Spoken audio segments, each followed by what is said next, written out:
তোমাদের মনে আছে বন্ধুরা মিতুলের কথা, মিতুলের সেই ছোট্ট আলোকিত শহরের কথা? আজ আবার নিয়ে এলাম কিন্তু তোমাদের জন্য মিতুলের সেই ছোট্ট শহরের গল্প, শহরের ক্যানভাস। মিতুলের ছোট্ট শহরে একদিন হঠাৎ করে হাজির হলো এক রহস্যময় বিদেশি ব্যক্তি। যেমন লম্বা, পাতলা, সাদা দাড়িওয়ালা মানুষটির নাম ম্যাক্স। তিনি শহরের প্রান্তে একটি পুরনো কুঠিরে থাকতে শুরু করলেন। লোকমুখে জানা গেল ম্যাক্স একজন শিল্পী, কিন্তু কেউ তার সাথে দেখা করার সাহস করছিল। কিন্তু মিতুলের কৌতূহল বেড়ে গেল। সে কিছুতেই কৌতূহল চেপে রাখতে পারল না। একদিন সে সাহস করে ম্যাক্সের দরজায় কড়া নাড়ল। দরজা খুলে ম্যাক্স হাসি মুখে বলল, এসো দেখো আমি কি সুন্দর ছবি এঁকেছি। ম্যাক্স ঘরের দেয়ালে বড় ক্যানভাসে কিছু ছবি আঁকছিল। ছবিতে দেখা গেল শহরের পুরনো দিনের বাজার, খোলা মাঠে খেলা করা শিশু আর একটা বড় ঘড়ির টাওয়ার। মিতুল বিস্মিত হয়ে বলল, আপনি এসব আঁকলেন কি করে, জানলেন কি করে? ম্যাক্স স্মিত হেসে বলল, এই শহরে প্রতিটি দেয়াল, প্রতিটি গাছ আমার সাথে কথা বলে, তারা আমাকে গল্প শোনায়।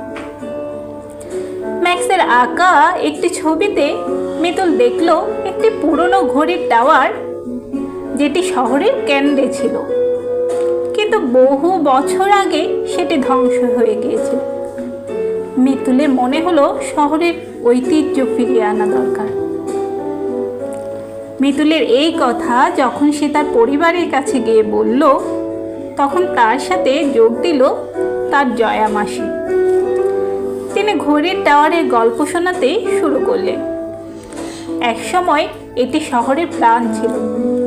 এখানে মানুষ জড়ো হয়ে মেলার আয়োজন করত। মিতুল ও তার বন্ধুরা জয়া মাসির উৎসাহে পুরনো ঘড়ির টাওয়ার পুনরুদ্ধারের পরিকল্পনা করল। এদিকে মিতুলের এক চিরশত্রু ছিল, নাম ছিল টুটুল, যাকে সে একেবারেই সহ্য করতে পারত না। মজার মজার কাণ্ড ঘটিয়ে সে সবার মধ্যে হাসির খোরাক জোগাত।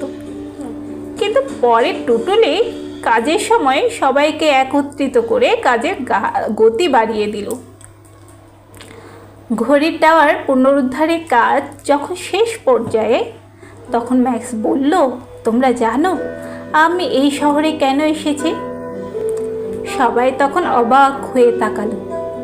ম্যাক্স বলল, আমি পুরনো শহরগুলো ঘুরে বেড়াই এবং সেগুলোর হারিয়ে যাওয়া ঐতিহ্যগুলো ক্যানভাসে তুলে ধরি। তোমাদের শহরটা যেন গল্প বলার মতো। আমি এই গল্পটি পৃথিবীর কাছে পৌঁছে দিতে চাই। মিতুলের চোখে জল চলে এলো। তার বন্ধুরাও সবাই বুঝতে পারল ম্যাক্স শুধু একজন শিল্পী নন, তিনি তাদের শহরে একজন নতুন বন্ধু, যিনি শহরের হারানো ঐতিহ্য বাঁচিয়ে রাখেন তার ছবি আঁকাতে। ঘনে ঘড়ির টাওয়ার পুনরুদ্ধার হওয়ার পর শহরের মানুষ আবার সেখানে মেলা আয়োজন করল। ম্যাক্স তার একটি ছবি উপহার দিল শহরবাসীকে। সেখানে ছিল তাদের শহরের অতীত ও বর্তমানের একটি সুন্দর কোলাজ। মিতুল, টুটুল, জয়া মাসি আর ম্যাক্সের বন্ধুত্ব এই ছোট্ট শহরটাকে একটি নতুন আলোয় ভরিয়ে তুলল। এই গল্পে আমরা শিখলাম কি বলতো? মাঝে মাঝে নিজেদের ঐতিহ্যগুলোকে সংরক্ষণ করতে হয়।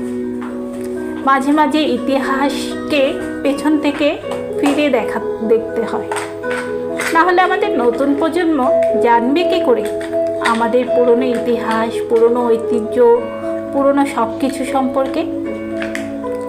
কেমন লাগলো আমার গল্পটি জানাতে ভুলবে না কিন্তু। আমি কিন্তু অপেক্ষায় থাকি তোমাদের কমেন্ট বক্সের জন্য। আর তাছাড়া লাইক, সাবস্ক্রাইব করতে ভুলো না। তোমরা লাইক, সাবস্ক্রাইব করলেই তো আমি আমার প্রতিভা মঞ্চকে এগিয়ে নিয়ে যেতে পারি সামনে। ভালো থেকো সবাই, ধন্যবাদ।